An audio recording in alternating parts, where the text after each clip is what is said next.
kejagoan Persija Jakarta di Barry Super League musim ini makin tak terbantahkan.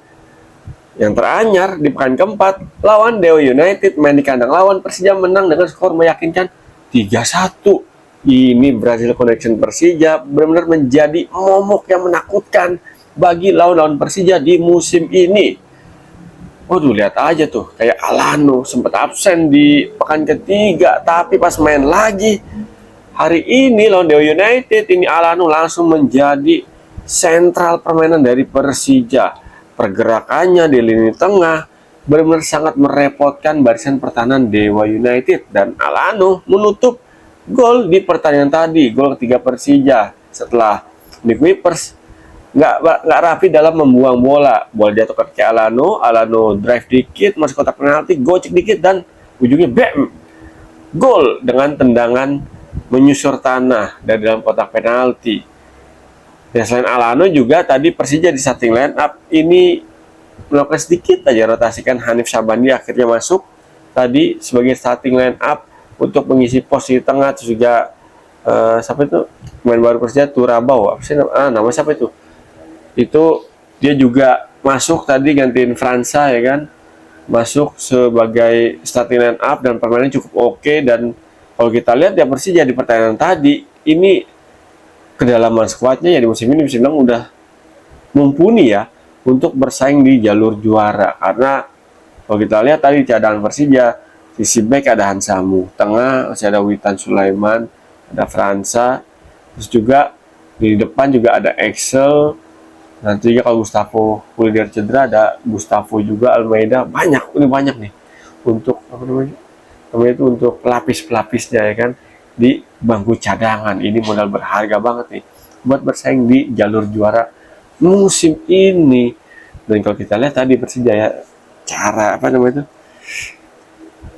cara dia bertahan tadi, aduh, berapa namanya ya, Hordi Ahmad sama Rizky Ridho emang langsung klop banget nih menjadi duo sentral di lini pertahanan Persija Jakarta. Kinerja keduanya benar-benar apik banget menurut gue ya, kokoh banget, tangguh banget dalam menjaga kedalaman bertahan Persija Jakarta. Iya sih kebobolan 1 gol, tapi secara overall lihat aja tuh Alex Martin yang punya berapa peluang tapi dibikin sedikit frustasi nih sama Rizky Ridho sama Jordi Amat yang bahu-membahu menutup sejengkal demi sejengkal ruang di dalam kotak penalti ataupun di area sepertiga akhir pertahanan Persija. Udah gitu juga Persija sisi shape-nya dalam bertahan ini juga canggih banget. Alan Cardoso, aduh, yang bikin pusing Alan Cardoso, bikin pusing lawan dari Persija. Posisi padahal fullback kiri ya, tapi ketika dia udah merangsek overlap, ini umpan-umpannya benar-benar sangat memanjakan barisan pertahanan Persija Jakarta, ya kan. Ya kalau kita tengok juga tadi selain Alan Cardoso, sisi flank kanan atau fullback sayap kanan Persija biasa diisi sama Rio Fahmi, kena kartu merah, diisi sama Niko tadi cukup oke performanya menurut gue Niko ya.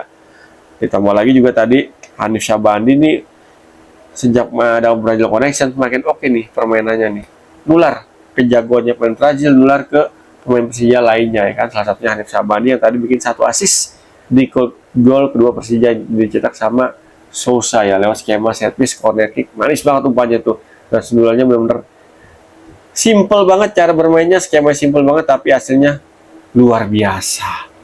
Dan Persija sekarang untuk sementara bercokol di puncak klasemen ya. Kalau Borneo nanti lawan Persib hari Minggu kalah, berarti Persija ada di puncak klasemen resmi ya. Karena kalau Borneo seri ataupun menang, ya samalah poinnya. Kalau seri sama kayak Borneo, kalau Borneo menang ya Borneo lagi yang ada di puncak klasemen. Tapi secara keseluruhan nih kayaknya The Jackmania harus optimis nih musim ini Persija bakal terus bersaing di jalur juara. Dan gak ada kemungkinan kalau Persija nggak diganggu sama cedera pemain-pemain kuncinya, bisa jadi Persija bakal berlari kencang nih sejak nanti putaran pertama maupun putaran kedua. Dan gak ada kemungkinan peluang Persija untuk jadi juara terbuka lebar di musim ini, karena yang tadi gue bilang Brazil Connection-nya belum langsung bekerja dengan cepat untuk melakukan melakukan pairing antar pemainnya. Terus juga adaptasinya juga tadi adaptasi antar lininya ya, memang banyak diisi pemain baru tapi ya nggak canggung banget dan nggak ada terlihat jarak yang terlalu jauh nih antar lininya, dan ini benar-benar menjadi suatu hal yang sangat menggembirakan bagi Persija Jakarta tentunya. Karena apa ya? Karena dengan adaptasi yang kilat seperti ini, dengan torehan hasil positif 10 poin dari 4 laga nggak pernah kalah dan tampil produktif, pertahanan kokoh, ya Persija siapa-siapa aja nanti di akhir musim untuk angkat trofi ya.